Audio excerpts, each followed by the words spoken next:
இது யுத்தம் அல்ல, இது அகந்தைக்கும் ஞானத்துக்கும் நடந்த மோதல்.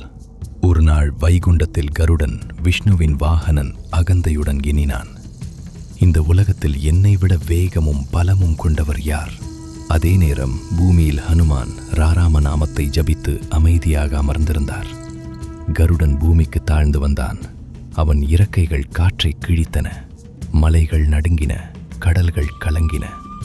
ஹனுமானை பார்த்து கருடன் கர்வமாக கேட்டான், வானுலகத்தின் அரசன் நான், என் வேகத்துக்கும் பலத்துக்கும் நீ சமமா? ஹனுமான் மெதுவாக சிரித்தார், நான் ராமனின் அடிமை, அவனுடைய சேவையே என் பலம். இந்த வார்த்தைகள் கருணை அல்ல, கருடனின் அகந்தைக்கு ஒரு தீப்பொறி. அந்த நொடியிலே கருடன் தாக்கினான். வானமே இரண்டாக பிளந்தது போல இறக்கைகளால் புயலை எழுப்பினான். ஆனால் ஹனுமான் ஒரு கால் மட்டும் முன்னே வைத்தார்.